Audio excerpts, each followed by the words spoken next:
Hello, hello. Welcome to the free course on resilient living. This course is intended for helping professionals, that's one, helping professionals who want to help others develop resilience. We have chaplains, we have coaches, we have counselors, social workers, therapists who are already coming to the community care chaplains as a training center and a formation center. But this specific course is to continue to advance our helping professionals to know more about resilient living and how to help others continue to grow in this particular area of their life.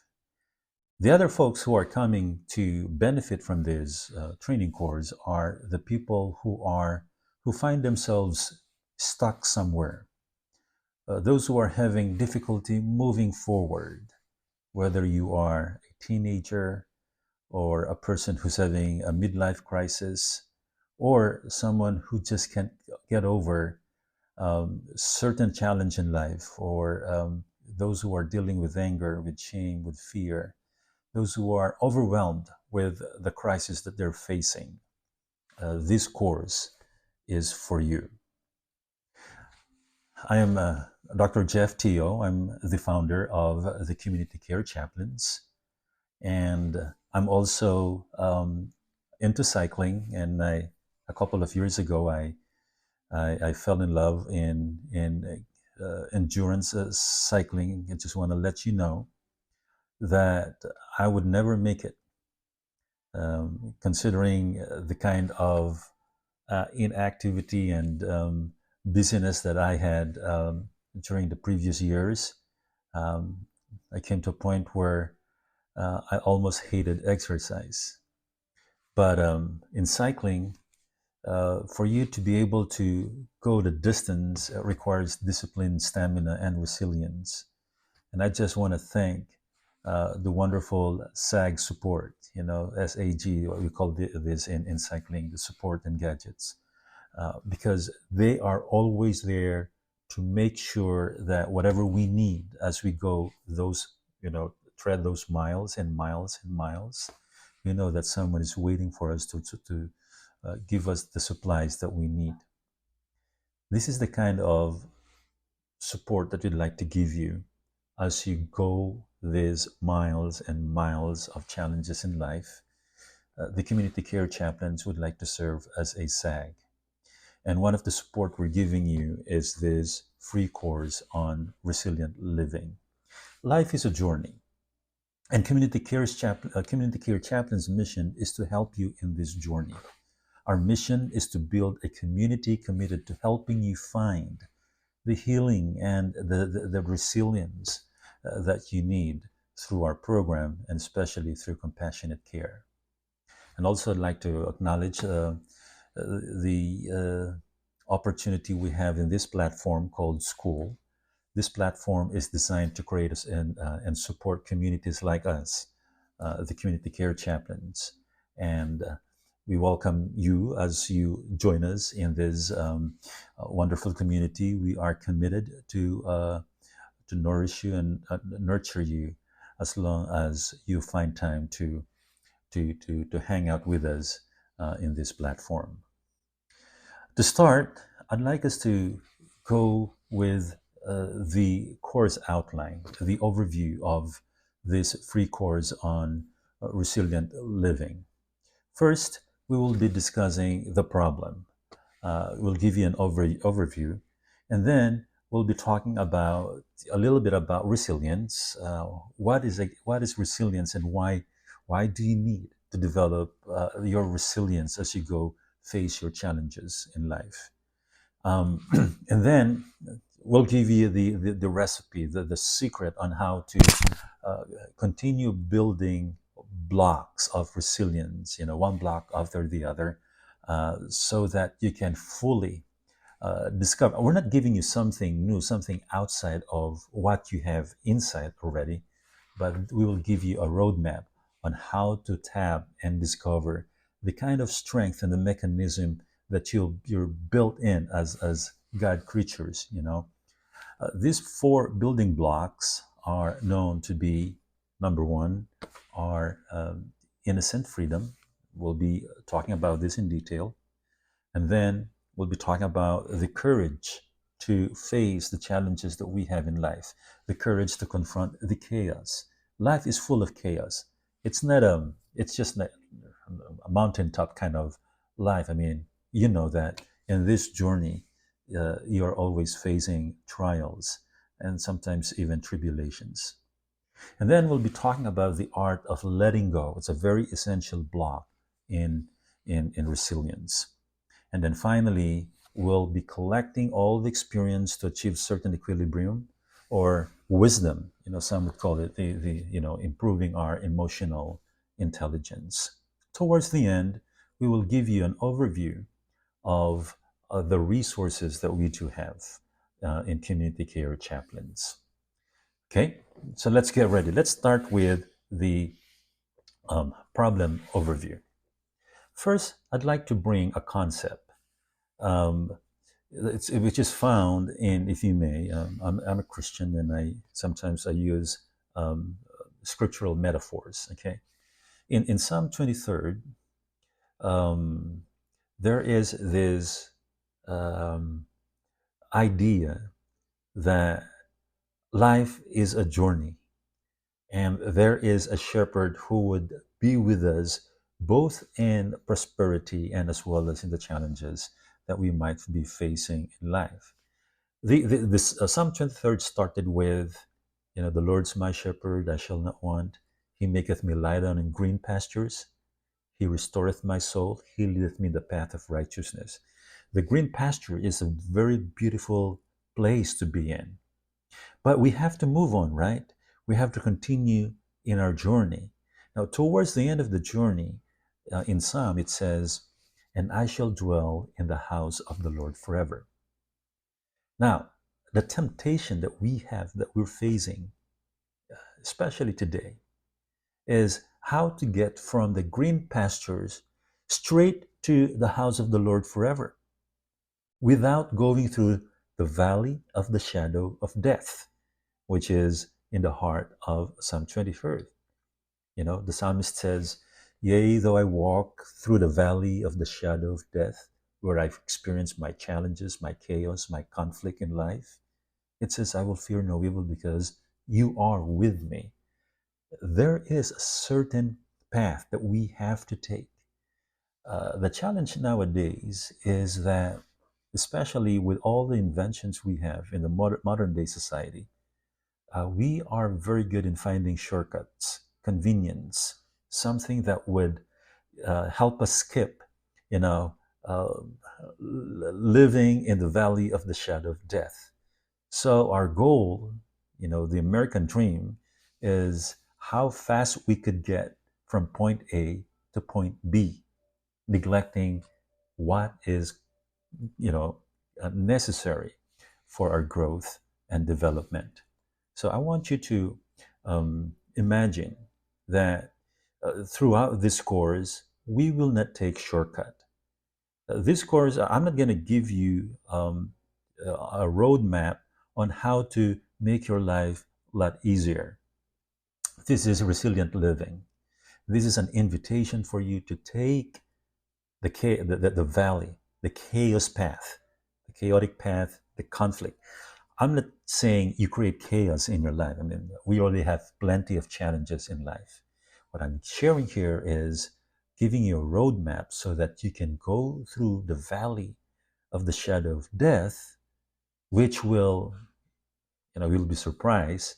Why is that necessary? But that will prepare you even more for a better future. And we will be covering that. Okay?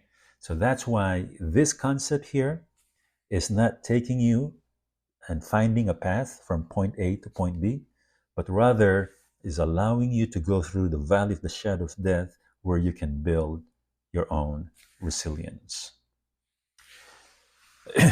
Let me touch a little bit about the challenge that we're facing in America and maybe in other uh, developed country again, because we have finally find ways on how to make life easier, right? And finding shortcut. But sometimes we are reaping what we have sown.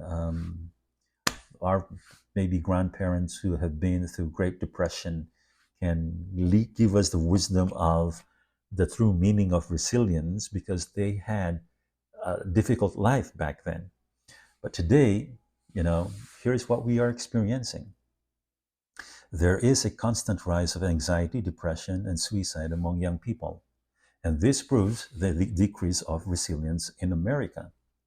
And also, we are finding that the decreasing mental health, you know, mental health is a big issue in America nowadays and maybe globally. And we're finding the lowering academic performance and maybe even the work performance and the strained relationships, not only among husband and wives, but even in workplace relationships. And sometimes, and maybe you can relate if you're coming here and looking for growth, maybe you are experiencing stunted growth. And here's what else. 1 in 3 teenagers experience anxiety. And you know what? Suicide is still number 2 leading cause of death for ages 10 to 34. That's a sad news. But that's because, you know, these are evidence when we don't have enough muscle fibers to, as far as our character and grit is concerned, in terms of experiencing resilient living.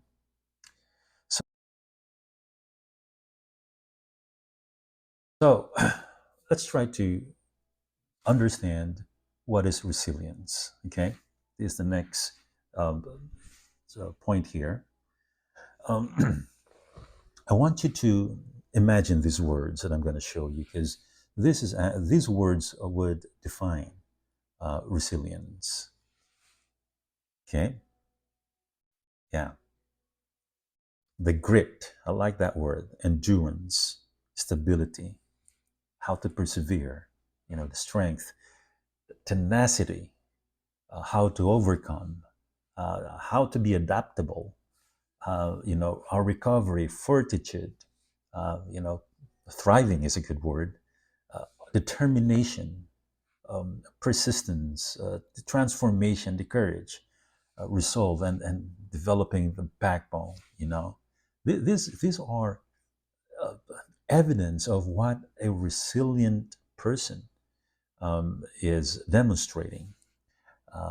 And I'm going to give you examples here of my heroes, modern heroes, that somehow demonstrated these traits of being resilient. You know, Mother Teresa, Martin Luther King Jr., Malala, um, and you know, the TV personalities and the businessmen that you see in here, the sports people. All of these individuals, they were able to develop resilience, that they could adapt, bounce back, recover effectively from adversity. They face their challenges and even the traumatic events. They have this capacity to grow, to learn, and even thrive in the face of adversity. It encompasses their psychological and emotional and social and sometimes their physical dimensions, enabling them to maintain the stability and they could function despite significant stressors or disruptions in life. They know the kind of coping strategies that they need to use. They have the supportive relationships and they have a sense of purpose or meaning in life. We can learn from these people, but it's you know this lesson, this course, is a good start, you know, for us to understand the basics on how to experience resilient living.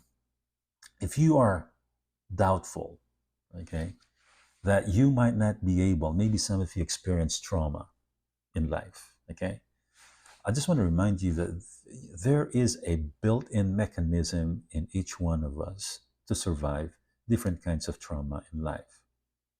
And one study shows that 60% of U.S. population, or 60% of the people here in the U.S. are exposed to traumatic events, and 10% of this, those who experience traumatic events, are maybe overcome with the trauma, and they develop post-traumatic stress disorder. But what this means is that 90% of those who have experienced or exposed to traumatic events made it, or didn't have to go through this long-term post-traumatic stress, that some of the family members are still dealing with. Not to minimize the kind of stamina that they do have when they experience post-traumatic stress disorder. But what I'm sharing and I'm pointing out in this particular slide is that um, people generally have this mechanism, this DNA, if you may, that we have inherited from our Creator, that we can find ways on how to heal and eventually thrive despite the fact that we have challenging experiences in life.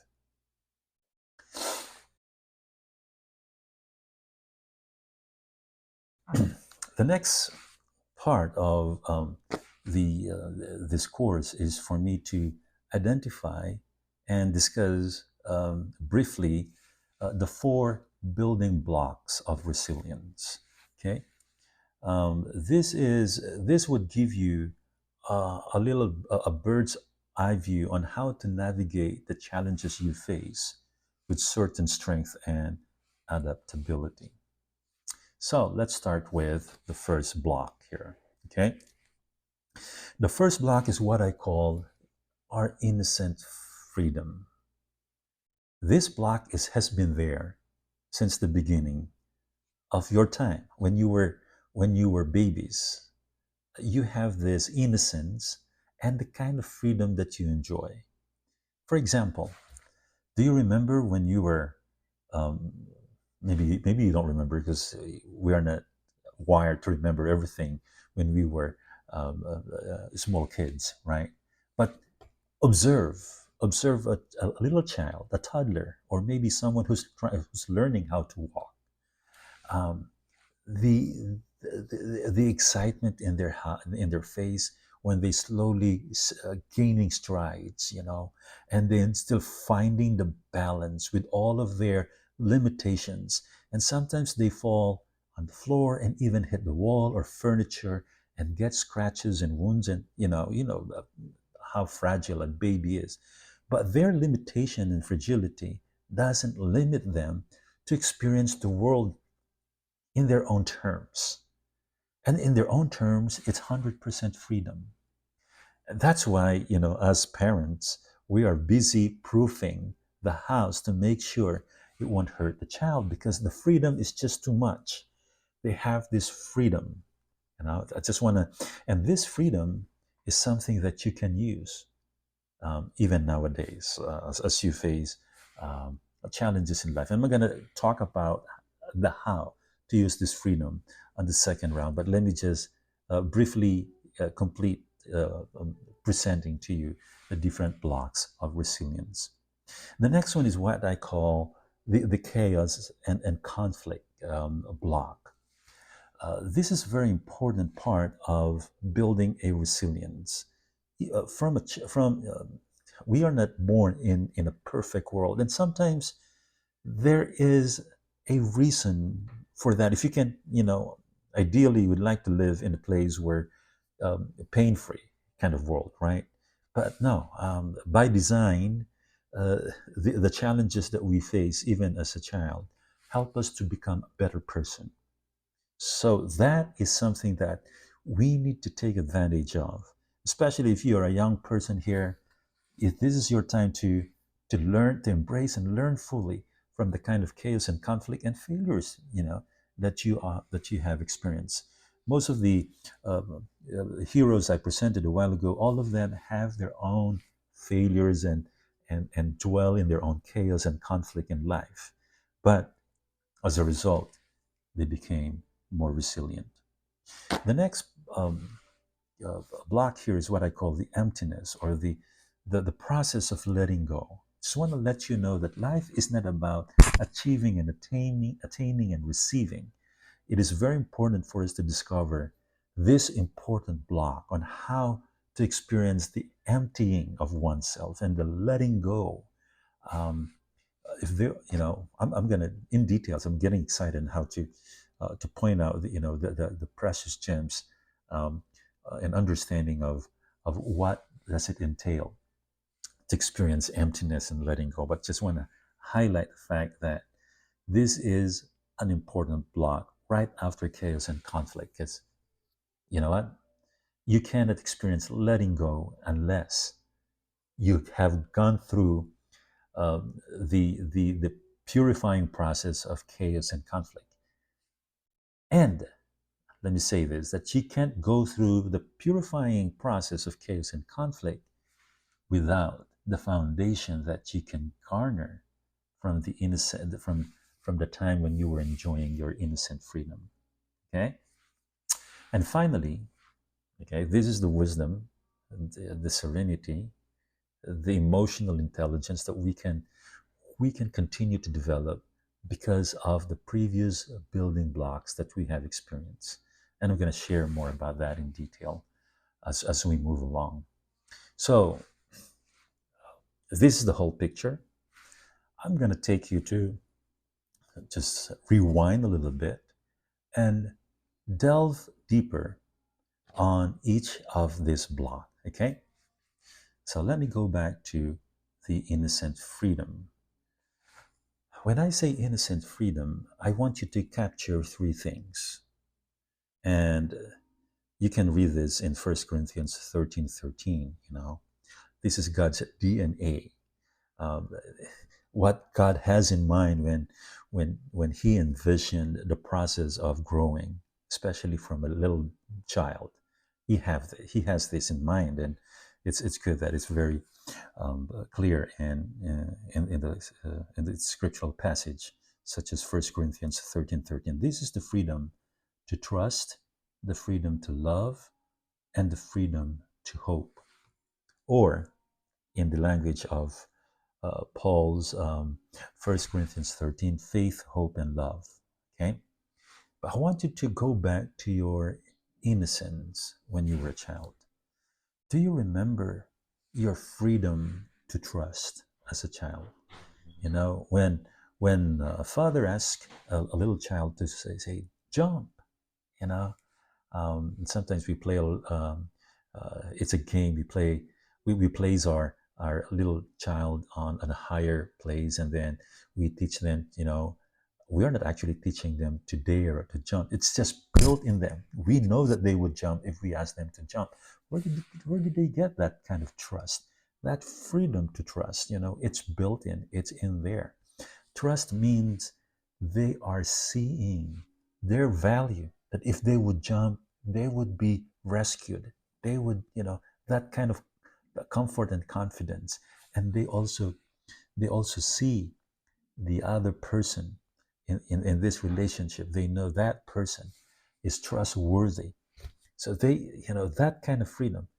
They see other people as trustworthy, and they see that they are trustworthy to be caught, in the air if they jump.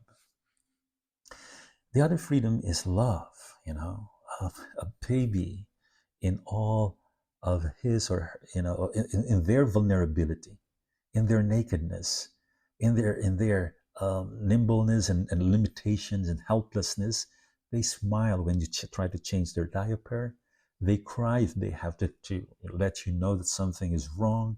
It's just the freedom to be. They know that they are connected. They know that they belong to you and you belong to them. And then here is the freedom to hope. A little child know that they do matter. A little child, they know that they are significant members of the family.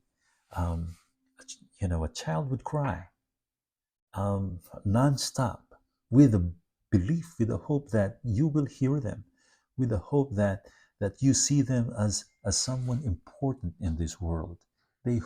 That kind of hope is very natural in in the children, if you are closely observing. But these three, our freedom to trust, to love, and to hope, they are our source of strength. They are foundation that we could use when we face the next phase level of the building block, which is chaos and conflict. But first, I want to highlight what happens if we fail to nourish and nurture the opportunity of of freedom to trust, love, and hope. Look at these following slides here. Okay, let me start with trust. When you're trusting uh, from the lens of a child, when you say, son, I'm your dad, I'm here. Okay, ready, jump. That trust. They have this ability to see who they are and who you are in that relationship. There is that freedom to embrace their value, their identity. Maybe I'm not talking about the identity that eventually you develop because of your persona. This is very pure. The identity is purely based on the fact that they know that they are valued, that their individuality is very simple, it's not complex. Their individuality is more of connection with you, okay, as the one who's providing care. They have this ability to see the value of self and of others. And even sometimes, even when we are covered with dark shades of different kinds of experiences in life, a child will not lose their trust. And when the father says jump, they would jump unless that trust is hurt. Okay? What if you say, son, I'm here to catch you. Go ahead and jump. And then all of a sudden, you are in the act of catching them.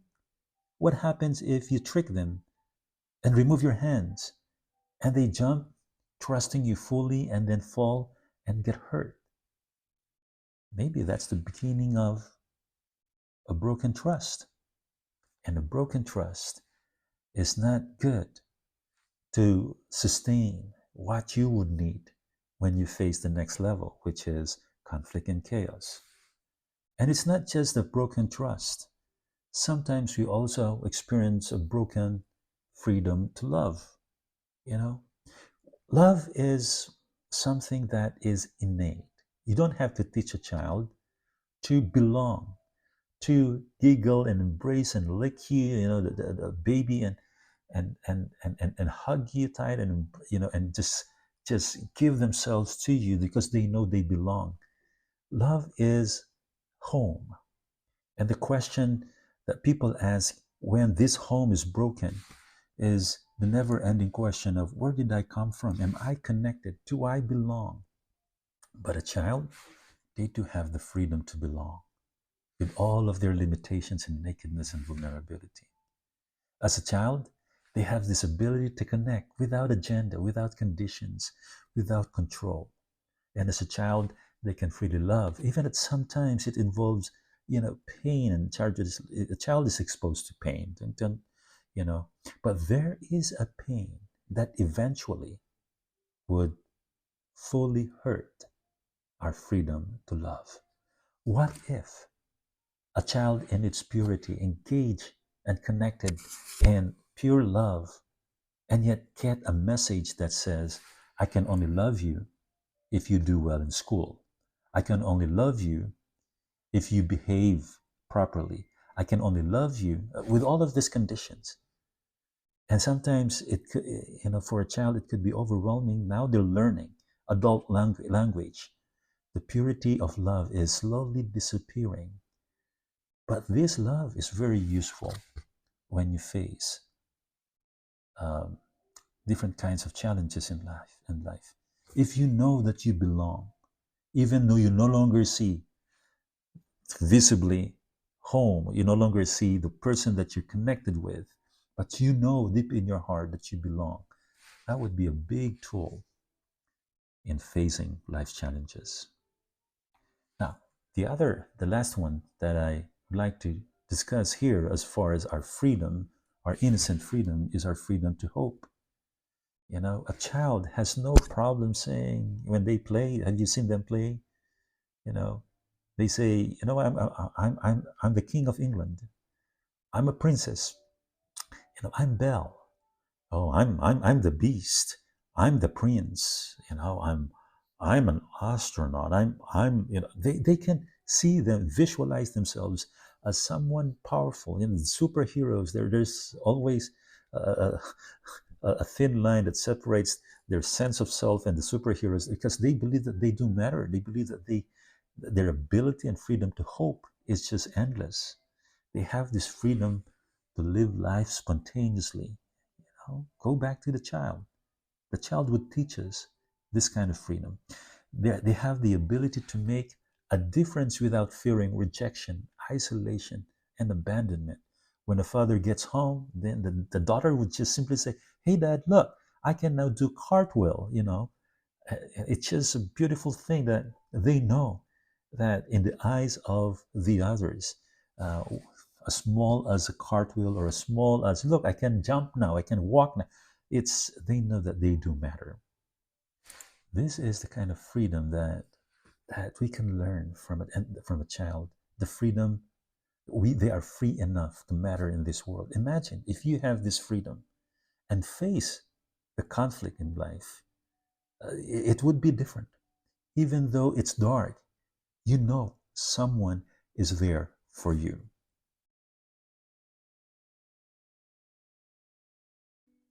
So now we will see how to use innocent freedom as we face the chaos and conflict in life. But first, let me take you to what does it take to be in this valley of the shadow of death, in this phase, in this journey of chaos and conflict. It is just like a, a metamorphosis kind of experience of a caterpillar, right? Um, Imagine if you don't have a solid foundation of the things that you have enjoyed in this innocent phase, the freedom, to trust, to love, and to hope. If you are the caterpillar and experiencing this painful process of growth, where you have to go through um, inside, build a cocoon, and trap yourself inside, without that sense of, the innocent freedom that you have enjoyed as a child. Maybe you would say, "Man, this is injustice. This is too much. Yeah, this is way too long. This is wounding. This is hurtful." And I don't know if you can last in the process of metamorphosis without trust, without sense of belonging, and without ability to deliver and to hope. This is very important. So, um, if you are having difficulty in facing life's challenges, um, maybe you can respond in two ways. Um, find a certain level of discipline to face. Uh, and I think that's an assumption that you're already resilient. But if you don't have that, go back, one step backward, and cherish those moments. If there are some wounded trust and wounded love and wounded hope in your life, try to nurse those and address those, and see if you get healed in your trust relationship with others and self, in your love relationship with others and self. Are you afraid to love someone because you don't want to get hurt? Are you afraid to trust someone, or even yourself, because you no longer see that self or others are trustworthy? Are you afraid to matter in this world because you don't think that you do, and sometimes you feel like you have to prove yourself to matter? Those are symptoms that your innocent freedom has been wounded. But you need that if you want to face the challenge that you are facing as an adult, as a grown up. Those are the foundations that you would need.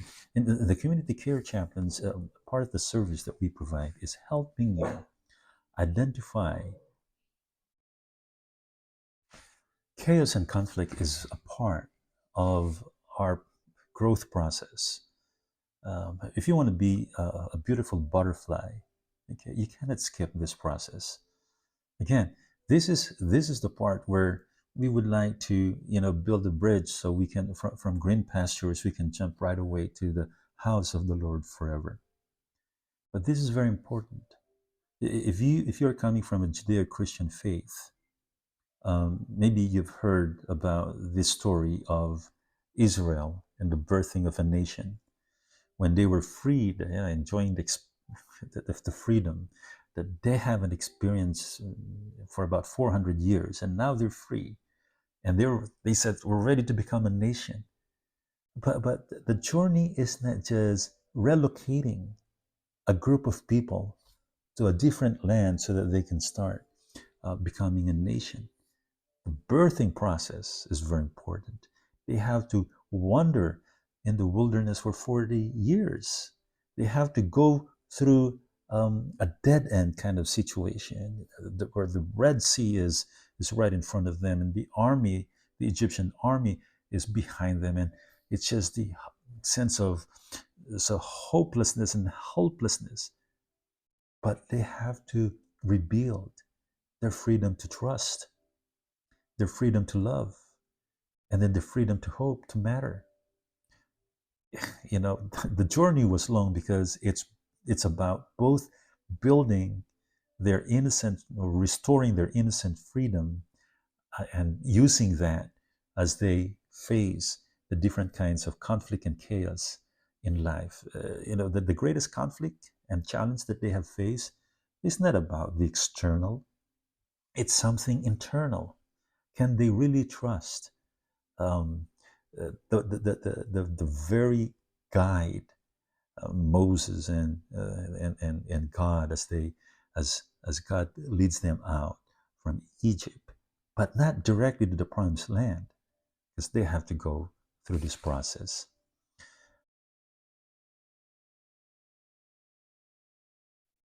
You know, sometimes we think that can we just from being calm, the green pastures, jump right away to a new beginning without experiencing chaos and emptiness? That's impossible. I think the earlier you can embrace the idea that growth takes a process, okay? That you can't just from being calm and then jumping right away to new beginning so you can start something new. You have to face the challenges meant for you so that you become a new person, a new beginning. And this would give us an intro to the next um, um, building block that is required in our resilient living, the emptiness, the art of letting go. Okay, if you succeeded and finally, and sometimes you see yourself um, worn out because of the battle that you're facing, the chaos and the conflict and the challenge. You lost a job, you lost a loved one, you lost your health, different kinds of challenges, and you see yourself very empty. But I think, at that moment, you finally understand what it means to let go, the important part of this process. This is just like, um, the principle of again, it's a different kind of discovering trust and freedom. Okay, if you are not used to using a life vest, and all of a sudden you if you are traveling by sea, and let's say, God forbid, the ship experienced shipwreck, just like Titanic, and then you find yourself with this life vest, floating with you. But there is a moment where you have to trust and test the vest. You will be sinking, especially if you don't know how to swim. You will be sinking before the vest would do its work to bring you up. because your weight and the pull of gravity, you have to go down, and then the vest will eventually keep you afloat. That split second of going down would make you feel afraid and panicky, and would struggle so hard. You don't want to go down. You don't let go. You keep on struggling, struggle. But the trick is you have to let go so that the floating device can do its work for you. That's the idea of letting go and emptiness here. Um, there is a famous verse in Psalms that says, "Be still and know that I'm God." And the word "be still" is not actually from the idea of standing still or just meditating and sitting quietly. They use the word Rapha, a Hebrew term uh, that means to fall or let go. In the process of knowing who you are, your limitations, knowing who God is, building the trust that you need to let go. You will never know someone if you keep things under control.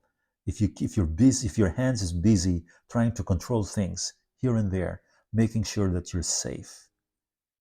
If you want to know more about who you are and know more about God and experience, and maybe if you had a wounded um, freedom to trust and you no longer know how to do that, this is the place where you once again experience it, the emptiness.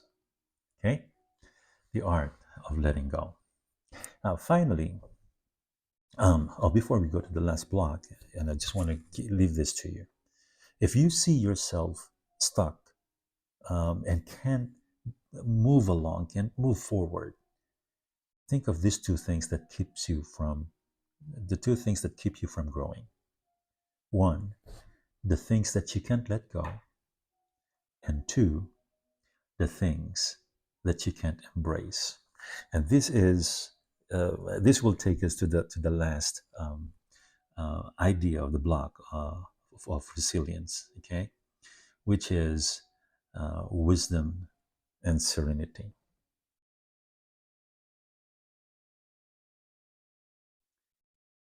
Let's say you succeeded in letting go of the things that you've been trying to, you've been protecting, and in your fantasy, without a foundation that you've been protecting your whole life. It could be your father, your mother, your job. It could be your boyfriend. It could be a relationship. It could be your work. And all of a sudden, everything is gone, and experience something new and the opportunity of discovering the meaning of letting go. There's something else aside of experiencing that emptiness and letting go, is understanding what you are trying to avoid, trying to embrace what is meant for you. And that requires wisdom to have uh, the ability to thrive in the challenges that we face. We have to understand the importance of the first three building blocks that we could use and produce wisdom, because there are many things that we need to understand here. The why question: why can't we let go of the things that we think it's very important and vital for our existence? And two, why are we trying to avoid the things that maybe they're meant for us, such as, you know, if in the process of emptiness, um, when you lost, let's say, a job, lost a loved one, and you're avoiding certain things, something that is, when your foundation is shaken, but now you don't know, you're sitting at the edge of the unknown. And when you sit at the edge of the unknown, you try to avoid anything that is strange. But that's when you need wisdom based on the experience that you garner from each of these building blocks so you can go to the next level. Having the wisdom to understand yourself, to find a window, to understand what keeps you afraid and what keeps you in despair. And those who are, in despair, those who are experiencing depression, it's not usually it's not the medication that they find something that's working, make them going. Medication will make you functional, but the wisdom is helping you understand the reason or the purpose of that particular phase of depression. Understand and knowing your own depression is a wisdom. The purpose of that.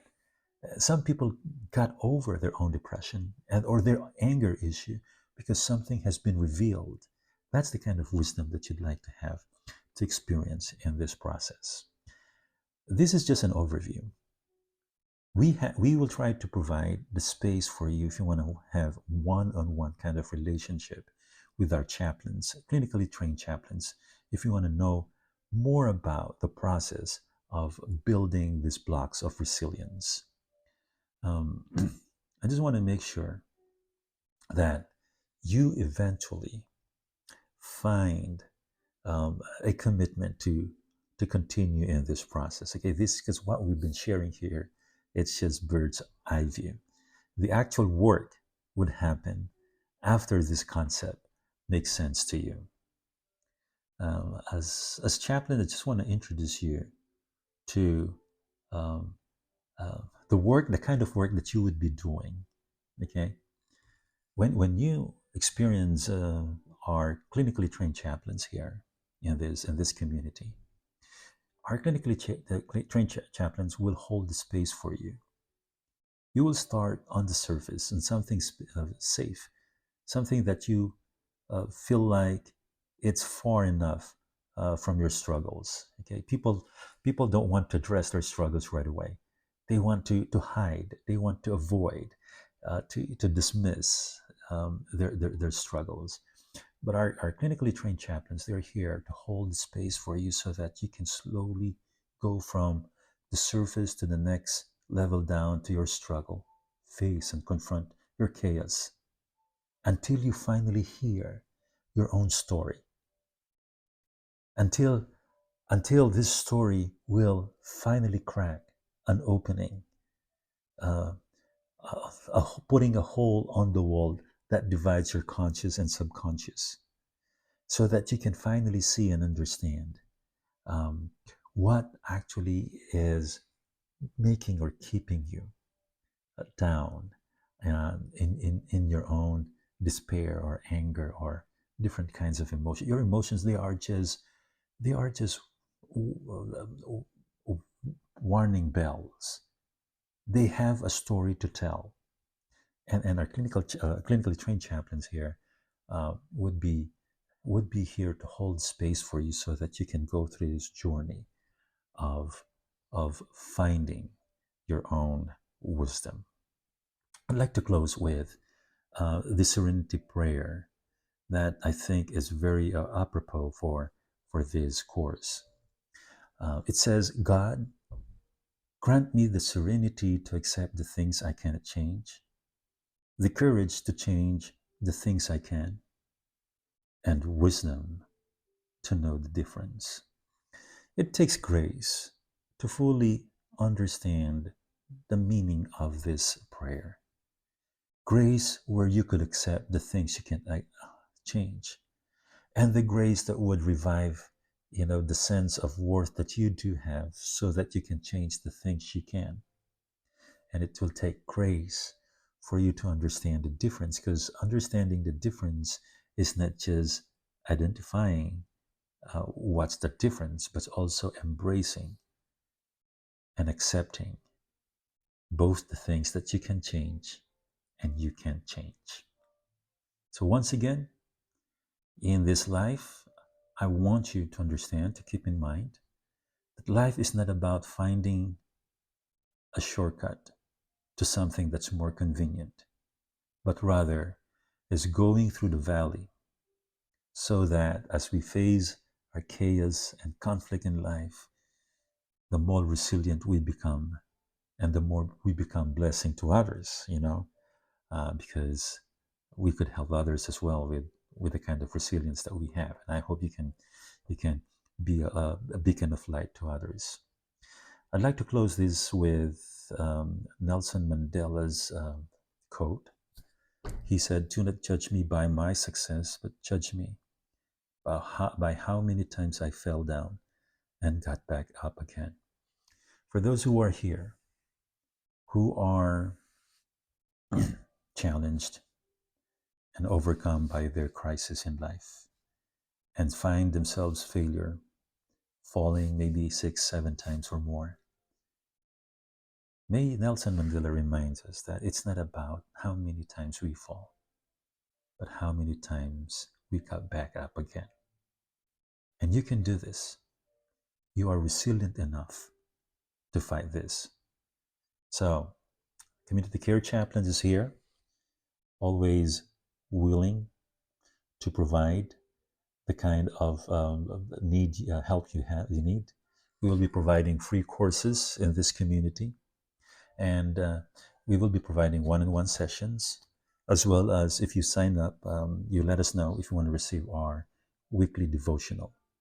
My prayer and my desire for you is for you to do not be afraid, do not be discouraged when you're going through the valley of the shadow of death. There is someone who is there with you. You don't have to walk alone. We're here as your SAG. The journey is far, but together we'll make it. Together we'll survive and eventually thrive. God bless you all.